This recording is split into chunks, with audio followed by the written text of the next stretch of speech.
আলহামদুলিল্লাহ। আমরা প্রথমে আল্লাহ তাআলার শুকরিয়া আদায় করি, সকলে বলি আলহামদুলিল্লাহ।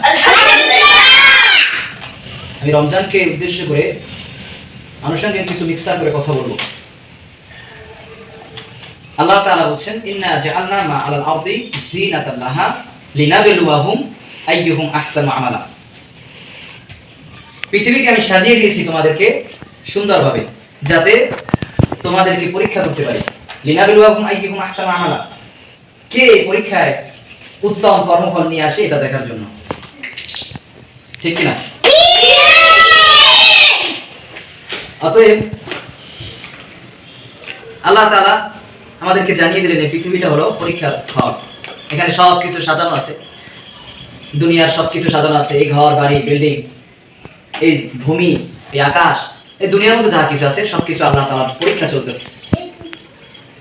এজন্য হাদিসের কিতাবে আসছে, তিরমিজি শরীফের 2459 নম্বর হাদিস। এই হাদিসে আসছে, আল কাইয়িসু মান দানা নাফসাহু ওয়া আমিলা লিমা বা'দাল মাউত। বুদ্ধিমান তো সেই ব্যক্তি যে কিনা তার নফসকে নিয়ন্ত্রণ করে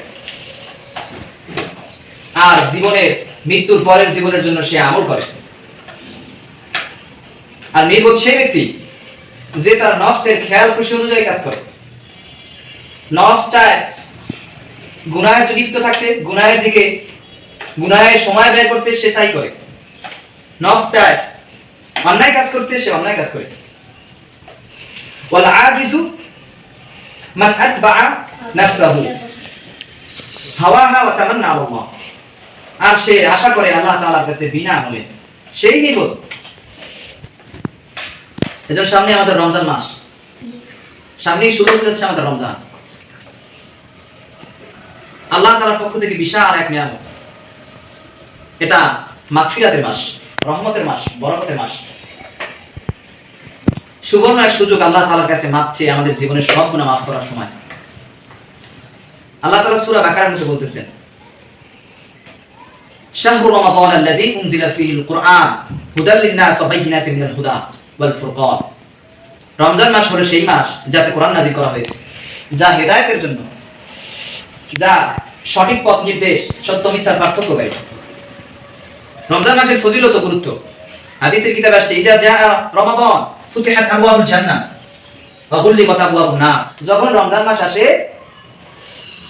জান্নাতের দরজাসমূহ খুলে দেওয়া হয় আর জাহান্নামের দরজাসমূহ বন্ধ করে দেওয়া হয়। এজন্য আমাদের উচিত রমজান মাসে করণীয় কি? প্রিয় ভাই বোনেরা, রমজান মাসে আমাদের করণীয় প্রতিনিয়ত রোজা রাখা এবং গুনাহ পরিহার করা, গুনাহ ত্যাগ করা, মিথ্যা কথা, গীবত, ঝগড়া, বিবাদ এবং গুনাহ আমরা আমাদের ছেড়ে দিতে হবে। আল্লাহ পাক বলছেন, কুতিবা আলাইকুমুস সিয়াম কামা কুতিবা আলাল লাযিনা মিন ক্বাবলিকুম লাআল্লাকুম তাত্তাকুন। তোমাদের উপরে রমজানের রোজাকে ফরজ করা হয়েছে, যেভাবে ফরজ করা হয়েছিল, যেমন ফরজ করা হয়েছিল পূর্ববর্তীদের উপর, তোমাদের উপর ফরজ করা হয়েছে, যাতে তোমরা তাকওয়াবির হতে পারো, আল্লাহ তাআলা নেক বান্দা হতে পারো, আল্লাহ তাআলা পেয়ারা বান্দা হতে পারো।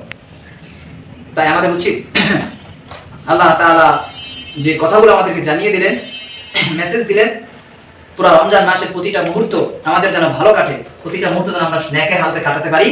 এজন্য আমাদের প্রতিবার আমাদের নফসকে নিয়ন্ত্রণ করতে হবে, আমাদের নফসকে নিয়ন্ত্রণে রাখতে হবে, যাতে অন্যায় কাজ না হয়ে যায়, নেকের কাজ যাতে আমরা করতে পারি, ঠিক কি না? এজন্য আমরা পারবো তো আল্লাহ তাআলা যে আমাদের রমজান মাস দিলেন, এই রমজান মাসের ফজিলত আমরা ধরতে পারবো তো?